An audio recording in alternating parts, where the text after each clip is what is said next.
What does that mean? Every deja vu. I mean, like I could probably take a guess if I had to, but I'm curious. What does that mean? It was so. Do you want the what it's mean or where it's like why I named? Oh, can you give me both? Are they separate? Kind of. I mean, kind of separate. So I originally got it from. It's the name of a song of one of my favorite artists, this rapper Blue, and I always thought the name was just. It's a nice play on words. Every day, deja vu, and when I was making all this, and I just wanted to make a blog. And I had already kind of like had like a little small relationship with him. I was just like, hey, can I take this name? Like, I think it's cool. And I mean, yeah, just a quick little decision I made like, I don't know, now 13 years ago. And oh my gosh. It just stuck. It stuck. Well, my favorite label names are ones that are like, just sound cool and like they don't have some sort of like big philosophical reason behind it. It's like the starting point is like, this sounds really cool. I feel like it feels cool. And then maybe we'll shoehorn a meaning later into it. Right. It's like, it just sounded exactly. It just sounded cool. Yeah. It sounded like whimsical, fun. Like, I just went with it. And that to me is like the best label name. Cause like, one of the things I talk to people about when picking a label name, aside from like legal stuff and whatever, but it's like, it doesn't matter. Like it doesn't matter. It's just something you got to be comfortable saying for the next 20 years. Right. Though I would say the only thing that would maybe matter is if you care about Google searches, then maybe yes. Don't make it the most just record label. But hey, I like the edginess and the confidence some people have with that. I know. Well, funny you mentioned that because this morning I woke up in a fog and I was preparing for today's chat and I Googled EveryDejaVu Records and like I could not find your label for the life of me. And there's actually a EveryDejaVu Discs near where I am, like a record store. And then that was coming up everywhere. And then there was another EveryDejaVu Records and I just couldn't find it anywhere. And then I finally found, and then I realized I was typing it wrong. It's EveryDejaVu.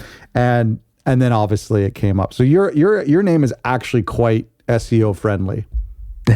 I'm glad. It's funny. We actually were competing with the original song it was based off of for so many years. Right. I think we've won finally, but it's a friendly competition. I always think of the band Spoon because Spoon has like, for some reason, they've beaten like the utensil when it comes to Google. If you Google Spoon, you'll get the band. Makes me think of, I'm guessing Tool might also win that too. I bet you're right. Yeah. Well, and I mean, obviously Apple as well. Like there's a lot of good examples of that. You started as a blog. How does a blog become a label? I mean, I love these crazy origin stories, but what was that transition like? It was pretty seamless, I think, because thinking back to 2012, blogs had been around for a bit, and I feel like I just wanted to be like a lot of the blogs I looked up to, like especially like I was so hip hop centered, so like the Two Dope Boys, Not Right, a lot of these blogs, like they would premiere music, they would do interviews, they would be this essentially the way people learned about music and the artists. Like if you wanted to learn about an artist, maybe they had a website, but you'd go and read an interview instead at a blog. Yeah. So kind of thinking about that through the label perspective, it's very similar. Building the story, exclusively releasing music, like premiering it. So as a blog, we would premiere some things, but then it became like, oh, why don't we just slap a logo on some art and then release it and say that's like our first label release. I mean, it started a little bit more like, let's put it on our Bandcamp as a way to just like get these people some digital funds, but then it slowly evolved into let's put some care into these releases and actually become a label. Yeah. You don't have the funds to maybe make a cassette. Let's make a cassette. Like we'll put up the money, and like it was really just like, I want to help you out. I think this is cool. You don't want to do the time or you don't want to put the money into it. That's fine, but I want to. I think your music's cool to do this. So let's work together. And that just is naturally, I guess, a label. So it was a very natural transition, but it made sense in what I just found interesting. There's a great quote that says, without an audience, nothing is possible. With an audience, anything is possible. And what I love about a blog becoming a record label, or a record store becoming a record label, which I've heard of that as well, is like you have the audience of music fans that people care about what you're writing about. They're trusting you. It seems like the most natural transition from blog to label. Right. Yeah. And I think where, like, I guess our values and where the things we believed in as a blog translates exactly to the label. Like, we just want to give smaller artists, people who are doing interesting things, weird things, unique things, a platform. And it works both ways, blog and label. True. It's just a kind of a framing of it and how we work closely together. Sometimes financially, I guess it might be the one, like, a border at times. But I think over the years, we've definitely like learned more and more and more and how to get more involved. You said when we were talking about being a blog, you referenced premieres, and I found that to be triggering both like nostalgically, if that's the word, but also kind of like, oh man, I hated that time of like trying to begging for premieres, and then you get it and it doesn't do anything, or you see your friends who get the NPR one, or they get the Stereo Gum, whatever. I can't remember who was all doing them at the time. Take me back to premiere time. Like, what do you remember about that time? Because like all of a sudden it disappeared. Yeah, it's so weird because I think to your point, the value of them became so, well, it was always arbitrary. You never really knew what you were getting. Sure. What's a premiere versus what's a regular post. I think at a time when blogs had a lot of power and had a lot of people visiting, it was cool to kind of do a different sort of spotlight. Like you had that sort of, I don't know, freedom to just be like, hey, here's our premieres and the things we're exclusively excited about. And here's just our blog roll. Yeah. So I think there was some cool aspect to it, but yeah, I think it just disappearing overnight was probably because playlists are easier to manage. And like this curation became so much different than just writing things. Which to me, I still find as like I love written word about music, and I'm very passionate about that. But I totally understand when it came to like the money to run a blog, the time, just all these factors that went in. Like, why are we doing this premiere thing when we can just kind of do like a separate type of content, whether it's playlists or whatever? Yeah. Some people say the death of the music blog was because of streaming, meaning we could just sample any album instantly and we didn't need someone to describe it to us before we spent $20 on a CD or $9.99 at iTunes. Do you think that contributed a little bit to weakening the blog? A little bit, yeah. It's definitely a contributing factor. I think more than anything, it's just the way curation went, which I think definitely powered strongly by social media or streaming. But it's just the way we present ourselves on social media a bit. I think we used to be so heavy on like Twitter and Facebook, and that was so word heavy. So here's like a headline, here, click a link, and stuff like that. Now it's all videos, short form videos, pictures, things, ways to like drag you in more to actually, hey, here's my top 10 songs instead of like, here's this one song, here's all the words I think about it, read about it. Yeah, you know what though, things are cyclical, and you know there was a time where magazines started to come back, and then I still pine for a day where blogs come back and people want that human curation. I think it'll come. I think so and hope so. I mean, it's kind of why we did bring the blog back in a different form where we're not sharing every day. We're not doing the news stuff. We're just doing like, here's our like 800 words about this very niche artist, whether it came out a week ago or 3 months ago. We're just trying to get some really thoughtful words out there.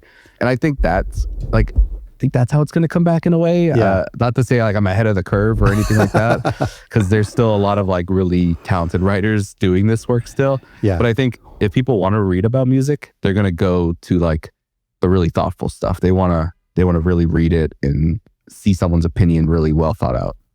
No, it's a good point. And I really do. I do hope it comes back. I would love to see, I'm sure this exists out there, but I'd love to see more email newsletters too, like weekly email newsletters. Because one of the things with the blogs was like, as soon as RSS feeds went away, it then became the responsibility of the blog to post links on Twitter and Facebook to go back as an effort to reach the audience and to bring them back over to their .com. Whereas I think like that could be done in an email format, because I get emails from online record stores, brick and mortar record stores. They talk about their newest releases and their new used collection. I open them all. I love a good weekly newsletter. Right. There's a record store in Connecticut, I think. Some part of Connecticut, Little Lost, that does one of those like newsletters where they either it's one record they talk about, they blog about, or they're like, here's our new releases, the little snippets about each. It's so cool. Like, so and I agree with you. I think I love those because it's in my inbox. Don't have to do much work. Yeah. And I've seen some writers do that too. They do try the Substack and successfully, I think. And I do follow a few, but I would love that to become a norm, or I don't know, like alongside a .com blog, like something like that would be cool. Yeah, and especially if it's genre based. Were you guys genre based at all, or like what was kind of the how did you decide what you were going to write about? A bit genre based, but I think my thing's always been like, if I like it, I like it. I'm not really going to veer too far, or I'm not going to be scared to veer too far. I know what our followers may like, but I don't know. There's always something of me like, you people love to hear music from their friends.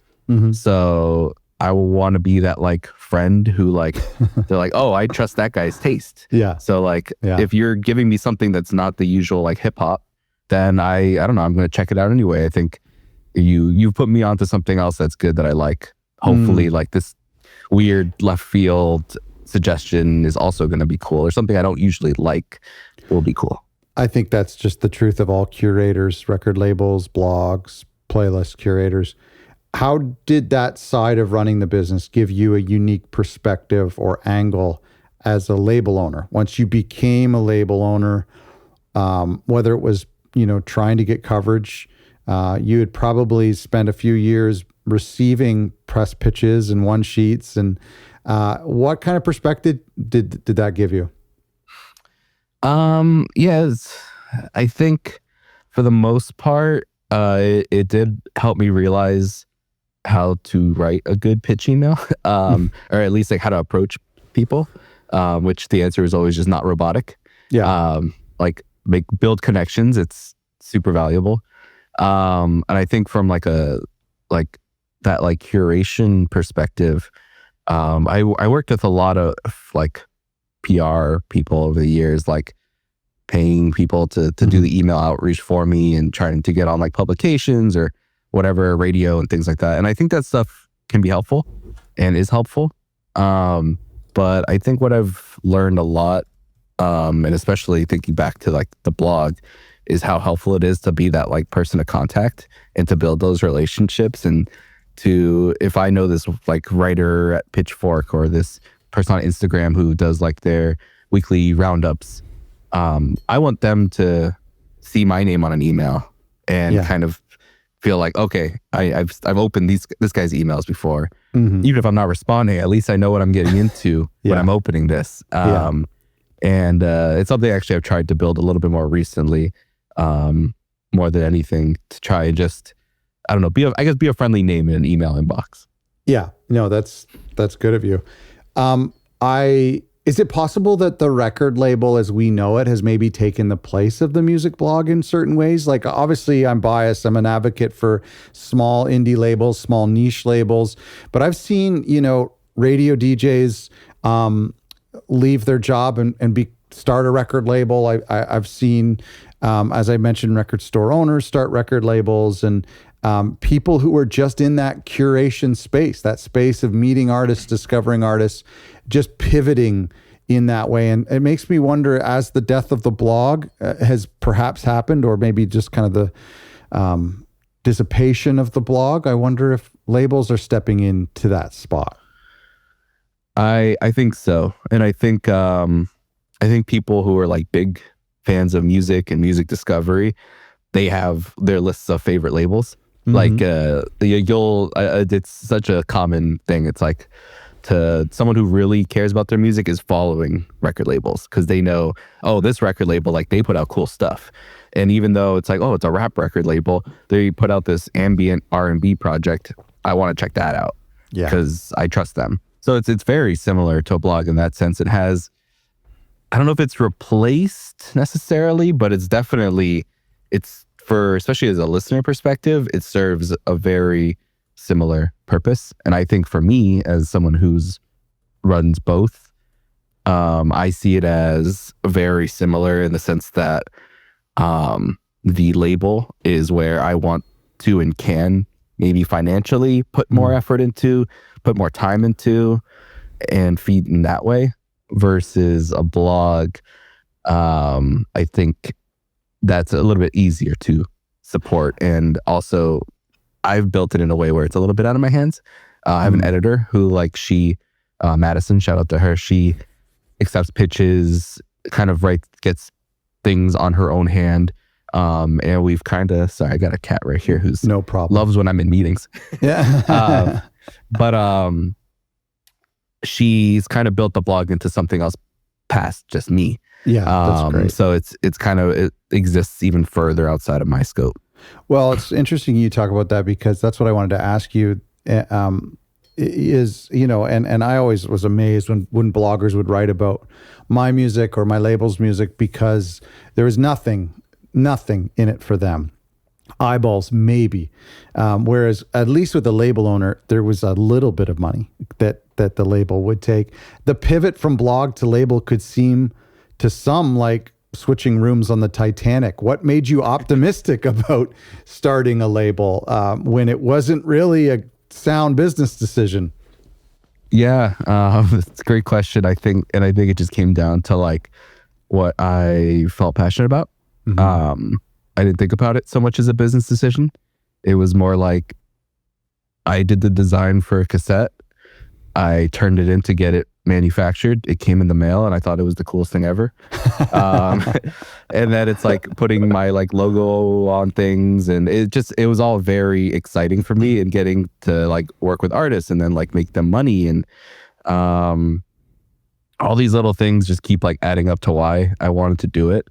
Getting to put out like our first vinyl record, like all these, and working with like some of the artists I really looked up to, it just all added up to like why it felt like a very good decision that something I couldn't do through the blog, because the blog was just writing words, sharing artists I really felt passionate about, but taking that next level and working with them on a level that wasn't like, as someone with a music background, I always wanted to like work with artists and stuff like that, produce music, whatever. But this was a different way I could get involved that felt fulfilling.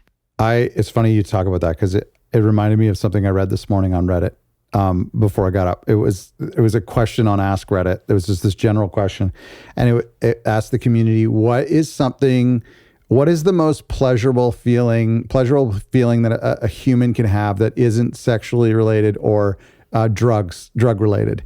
And I didn't even read the responses, because the first thing that came to my mind was creating something like that, like writing a song, getting a cassette back from the manufacturer, publishing a book. That to me, I think, is like top echelon euphoria, and really what for label owners, I think is the drug. Do you agree?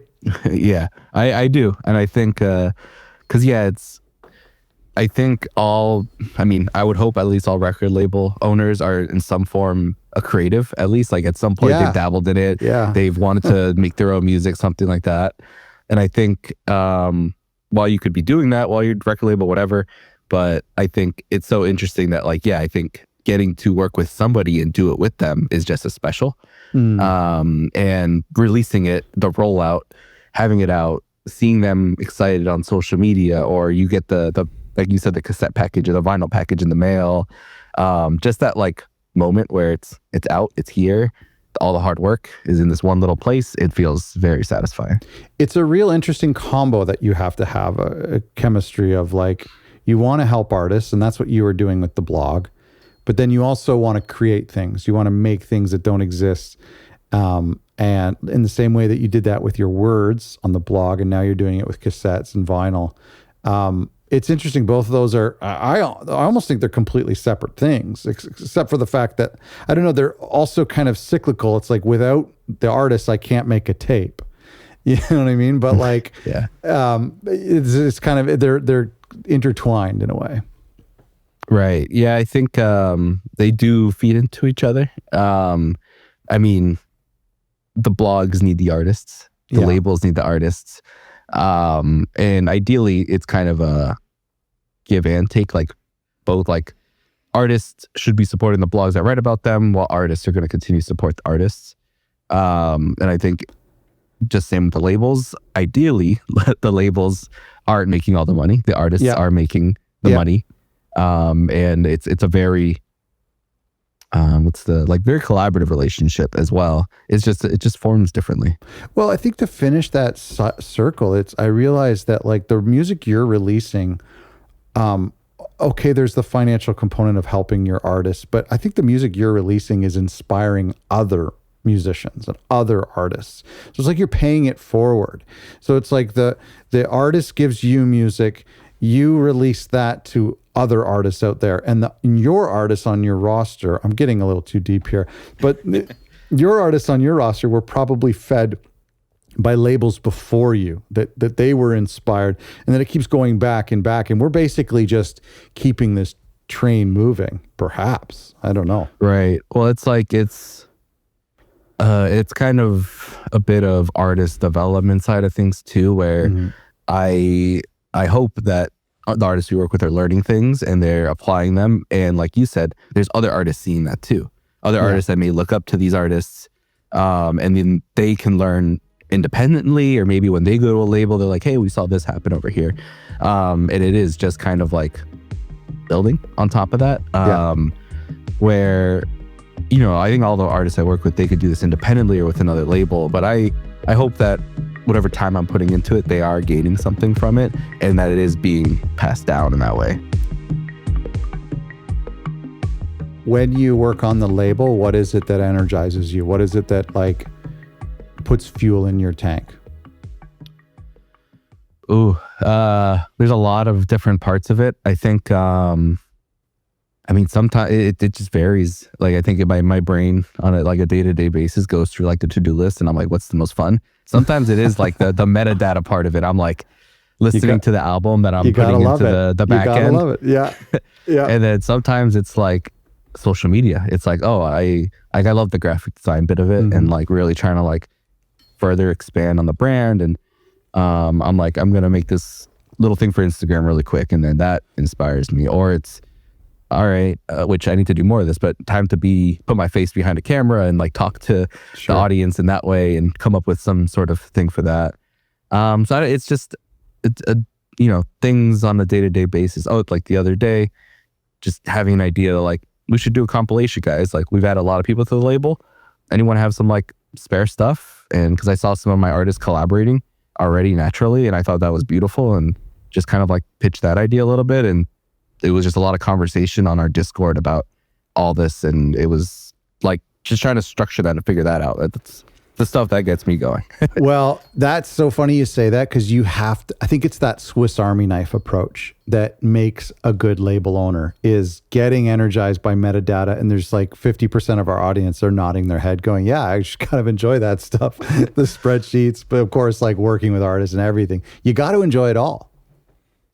Yeah. I think, I mean, more than anything, you have to enjoy working with the artists directly, like having conversations and like meeting them for their needs and figuring out like what aren't they thinking about, talking with them. I think this would not be fun and fulfilling if I didn't have relationships with all the artists that I work with.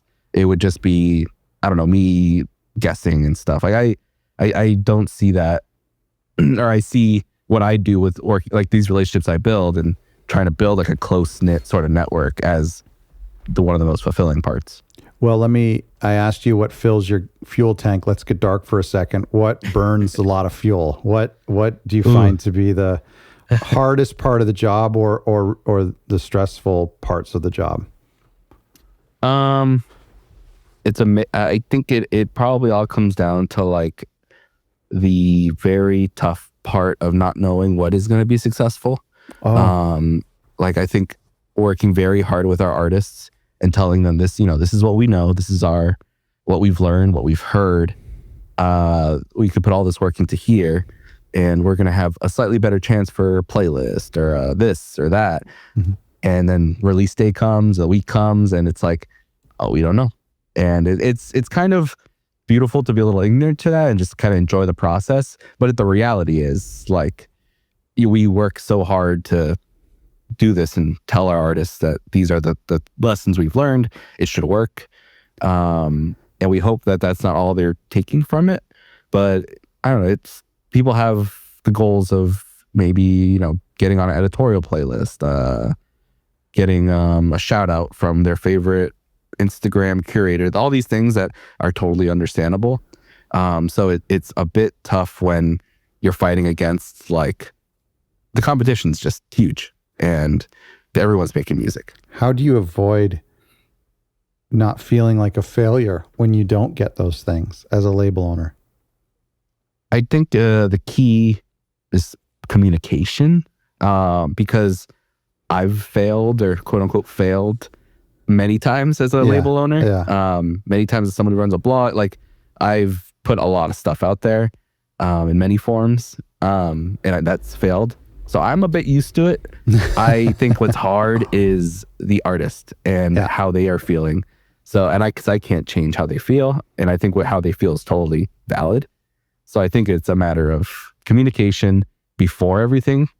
Like, here's like the realistic expectations. Here's what we're fighting for, and then afterwards, really nailing down what was fulfilling about this process. What did we learn? Like just really trying to nail down, like, your release was successful.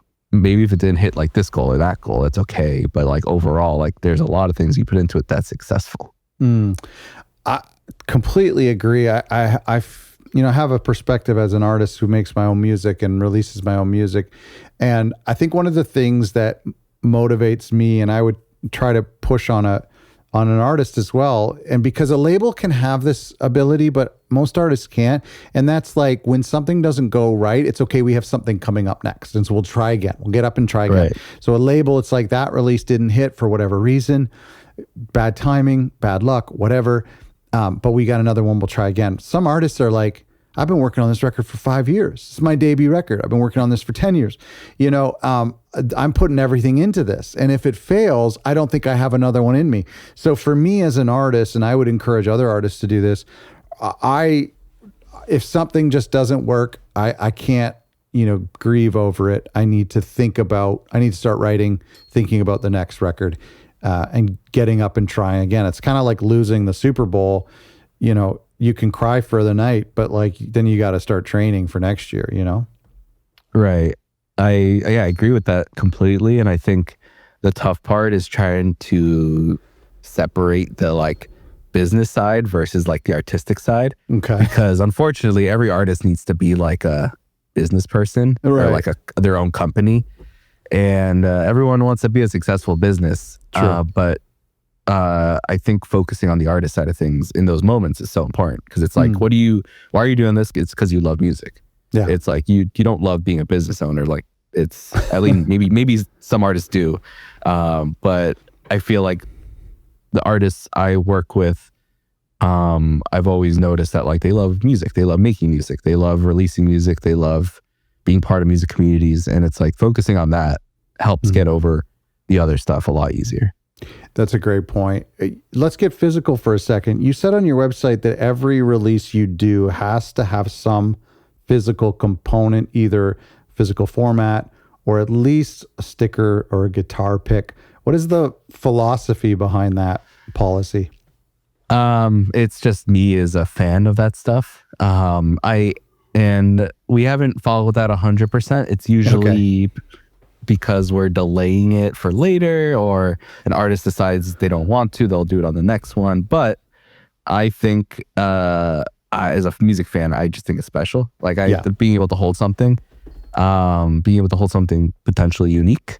The guitar pick thing is a good example. Like we did a release years ago that was a cassette, and it came with a guitar pick of like the artist logo. Very simple, but just like the little things that I think make a fan happy. And especially those things don't cost much. I think everyone kind of wins in those. Like I'm happy to invest that money into our artist to make these things, for the fan to be able to have those things, and for the artist to make a little bit of money. So if we could do that, I'm always going to be behind it. Yeah, there is something to it, and it's difficult when you're doing a digital only release to try to just attach something arbitrarily to it that's not a cassette or a CD or a vinyl. But it is so important, and it's just this weird post-digital craving that we all have to have some sort of like, oh, cool, you touched this item, and now I have it in my house. Yeah. Especially if the artist likes to do shows. Like I think it's, if you're going to a show and you like a certain artist, it's tough to walk away empty-handed. Yeah. You want to support them in some way besides like the ticket price, because you know, like that's who knows where that's funneling and things like that. You want to be able to go to the merch booth, tell them you love their performance, buy a sticker, a pin, a shirt, whatever it may be. Yeah. Yeah, no, it's true. And different price points too, because vinyl, you have to charge $35 nowadays for vinyl. And, it's just not really I think that's why people say, I've heard people say that's why CDs and tapes still exist. Well, tapes are different, but why people are drawn to tapes if they don't have a tape player, or drawn to CDs if they don't have a CD player anymore, is just because it's like $10 at a show. It's a better price point to support the artist than a vinyl. Right. Yeah, exactly right. It's like, I wish I could do vinyl for every artist that we work with, but it's just not financially feasible. Yeah. And that's both on the our end and the fan end. Like you're mentioning, CDs and cassettes are just, they're easy. They're low lift. I personally love cassettes, just how small they are, compact. They look cool. And it's just a small little thing you could buy at a show, and it's the way to support an artist. It ships so much cheaper too. Yeah, right. You have it seems to me like you have your entire business model for everyone to read on your website. It's kind of unique, and our folks at home should click the link in the description of this episode to go check it out, because it's very transparent, including payment splits. Why the transparency? I really love it, but explain that philosophy a little bit. Yeah, I figured if we're gonna put some information, might as well put it all. And I think my thing is just like you said, transparency. Yeah, and which is such a impossible thing in the music industry for some reason. I think so many record labels don't have about sections or don't have staff sections, which I don't think is an issue. It's about the artist, it's about the music. But as someone who started a record label with like little help, I didn't really know where to go.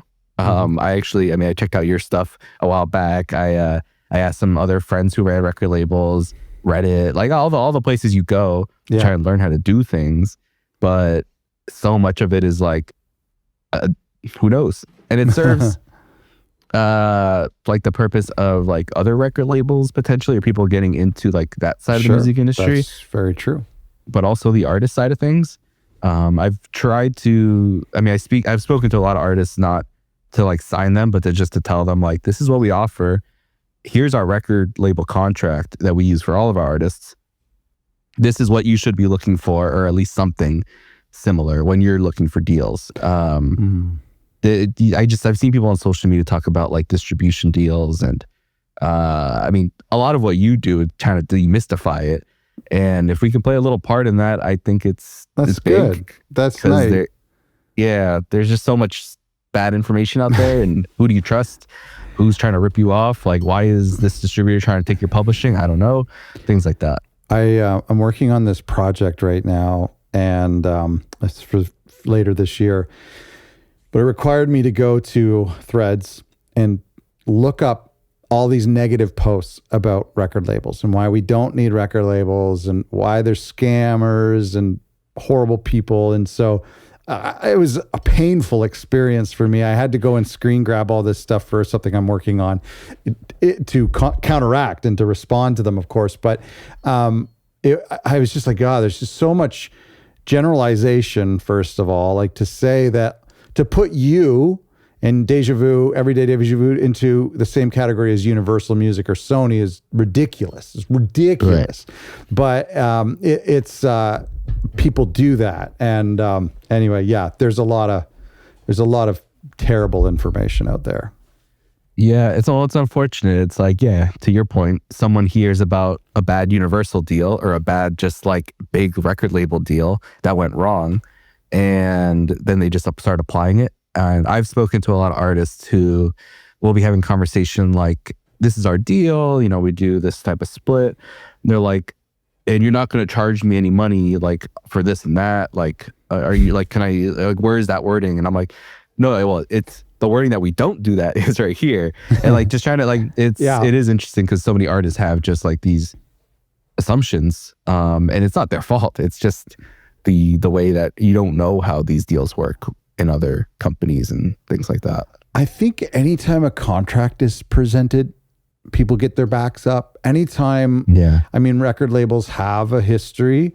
The term record label has a history, I mean, it's just it's such an uphill battle. I think for smaller indies, I've talked to people like you who are having to handhold their artists or paying for a lawyer, like giving them cash to pay a lawyer to review their contract and just say like, look, this is a very lopsided contract, and like for you. Yeah. And they still don't get it, and they're still scared. Right. And I try to, the lawyer thing's really interesting because I've had a couple artists present that as like, hey, you know, I want a lawyer to look at this, and would you be able to pay for that? And I always hesitate because I'm like, we already, it's going to be tough as an independent artist to spend money already. Yeah. And I'm willing to walk you through line by line what this contract says. Yeah. But sometimes they don't bite. And honestly, I understand because I am the record label, and there's a lot of at stake here. There's the people, they're very protective of their music, very like, and that's very valid. Yeah. Honestly, I've heard, and another music attorney told me this, and I've heard from a couple labels who are just offering to pay for that attorney to review. Now, it really shouldn't cost more than $250 for like a 15-minute review, just for them to say there's nothing nefarious hidden in here. And really, labels of our size should be creating 1 to 2 page contracts anyway. So it's not like there's page 75 on the backside in fine print, there's something hidden. It's an added expense, and it's tough. And maybe you go in with your artist 50-50 and you say, look, find a music attorney on Fiverr or online or in your city, book a 15-minute call with them or a 15-minute review. I'll pay for half, in cash to you. You find the lawyer. I think that's just a good show of faith. Yeah, I agree. And that's how it's always ended up leading when it comes to these conversations, because it really is that. It's a good show of faith. Like, you should be trustee of your contract if you run a record label. Yeah. Or if you run a good record label that is very kind to their artists. Yeah. So it shouldn't be any issue ever. And it is a good show of faith. And I think partly of what the website, back to that of like why I have it all there, was kind of me thinking like, should I just post our contract on here? like so people, like artists, can compare it to other contracts when they're like reviewing these things. And I've thought about that. I hopefully maybe one day I will. Like, to me, I don't feel like I lose any leverage having it public or anything like that. Not. Like, it's like, what do I have to lose? Like, other record labels, because I don't care. Like, it's more, I want the artists who are coming to feel like they feel confident with us. and I want other people to learn from it. That's a kind of a cool idea. I think you should do that. That's pretty awesome. You say on your website, after expenses are paid back. So if you're investing $1,500 into physical mastering promotion, you're taking 100% of the revenue, I'm guessing, and then paying back that $1,500. Then after that, you're splitting with the artist 70-30, with the artist getting 70. That's really, really generous. It's super lopsided. Where did that number come from? That's probably one of the highest I've ever heard. I think it was just something we decided really early on. And I say we because it's like I have a team behind me, but it was probably me who decided that. Like, sure. But I don't know. It came from a point of it's just how we used to do physical deals. Like we were doing very low amounts of money for cassettes. Let's say $300 for cassettes. So that we'll just say that 300, and then afterwards, if we have if we sell out, I was a happy 22-year-old, and I was like, cool, I made my money back on that. If I can make $100 more, and the artist gets 400 or whatever the math is on that, sure, I'm happy. I was good with that, and we've kind of always just stuck with that. And it sounds more like a distribution deal a little bit. Yeah, and I think it's worked out well for us in some aspects. I do think it is me being really nice in a way, but it's not how I make a living. Sure. It's how honestly, it's a hobby. Mm-hmm. Not to say I'm not super passionate about it, but I tell people it's people put money into their car. I have this money circling around for a record label. Yeah.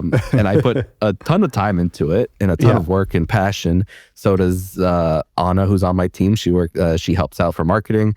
Madison, who helps out as editor of the blog, and others. But it's, I don't know, it's the 20, let's say if we were to do 50-50 split, that 20% is not going to make me do this for a living. And it may help the artist just push that a little bit forward. And maybe one day we'll change it, but right now I feel comfortable with that. And I feel I want artists to look at that and be excited to get to that 70%. Two questions here. Why not 100%? Because I actually completely understand what you're saying. And if you're just doing this for the passion of it, you're getting your investment back. Right. Why not give them everything?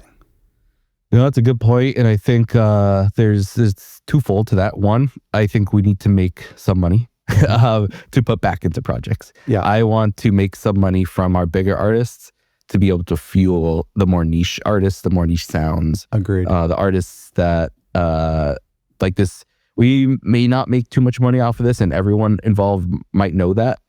But I want to invest in it still. It was a big artist, and I still want to put money towards it. Yeah. So where does that money come from? It has to come from somewhere else that isn't an EveryDejaVu t-shirt or something like that. Sure. I think the second part of that is we do terms to kind of give it everything back. So it does hit 100% at some point, as long as they do pay us back after 10 years is the usual term. They get everything back. We don't own anything. Mm-hmm. They get to do whatever they want with it. Ideally, it's a good time to be do you want to just renew? And you want to do something cool here? You want to do maybe now it's time to do a vinyl. We didn't do it 10 years ago. Maybe it's time to do it now. I still think the music's cool. Yeah. Everything we do is timeless. We're not catching any trends or anything like that. Sure. So it works both ways. What do you say then? Okay, so that was one side of the devil's advocate. The other side is that I've heard people in the royalty space say that 50-50 is ideal because both parties are equally invested. And an artist could almost say, well, my label's only taking 30%. They don't have a lot of skin in the game. I almost want them to have more on the line, so they work harder on the record. What do you say to that? I mean, I think it's a fair call out, but I think our skin in the game is that investment more than anything. Okay. And I would hope that that 30% doesn't unfortunately happen for all of our artists, or that flip, the royalty split part doesn't happen much. Like we're still in recoup mode. So to me, I think the work that goes into that, the investment, whether it's the money or it's the time, that all showcases enough our skin in the game. And I've never had an artist doubt that. I think we're all in it together, and it feels like a team effort to get to that point that we are in recoup mode. And then it usually is like, hey, we're good. Do you want to invest another way? We usually, if an artist recoups, I see that as they are a very safe investment for me, and I'm happy to put a little bit more funds towards something at that point. I mean, listeners, it's can't be overstated that if an artist recoups on a record, it's a huge accomplishment. Everybody should pat themselves on the back. Right. Especially it's whether it's $10 or $1,000, like it's a big achievement. Doesn't matter. You made money off of music. That's something. So true. So true. What is the future look like for you? How far ahead do you plan? I mean, you've got the blog that's happening still, and then you've got the label. What does the rest of the year, what does the next 5 years look like for you ideally? So I think it's a few things. The blog, I feel like that side of things, we want to keep it rolling. I would love to put more funds into it to pay the writers more. It's kind of a very come as you please, we'll pay you a little bit type of thing. Yeah. My goal for that is to be able to pay very fair rates to writers who want to write about music that we think is fitting. Yeah. On the label side of things, we have plans right now for probably the next 8 months of releases. Okay. As well as just a whole other projects, like our artists being like, I'm working on something, and I'm like, okay, it's probably a year and a half from now. I know you, so we'll talk then. But I think our goals for the label specifically are I want to do more vinyl, and lock down a physical distributor, because right now we have a digital distribution deal with Idol, who's been great to us, but they don't do physical. And we've kind of just done everything independently for physical stuff, cassettes, CDs, couple vinyl. So I think to take us to that next level as a label would really get our physical arm of things down. So I would hope in 5 years we are kind of really well developed there, because I'm trying to make that happen in the next year or so. Yeah, that's awesome. Ryan, congrats on the label. I love it. I love the logo as well. And I love the name, even if it doesn't really mean anything to you. It looks great. Thank you. Thanks so much for taking the time to chat. No, thanks for asking these questions, having me on, and everything you do. You can learn more about EveryDejaVu. What a great name. EveryDejaVu. Love it. Go to EveryDejaVu.bandcamp.com or EveryDejaVu.com. The link is in the description of this episode. I hope you found this interview helpful and inspiring and encouraging, got some little ideas for your own record label, or if you're an independent artist self-releasing. And if you're either of those, make sure you check out our sponsor landr for your digital distribution needs and so many other great tools that come with them. It's not just distribution, it's smart links, it's great analytics, it's incredible plugins, samples, all this stuff. Go to otherrecordlabels.com/landr. They are the official digital distributor of Other Record Labels, and we thank them for making today's episode possible.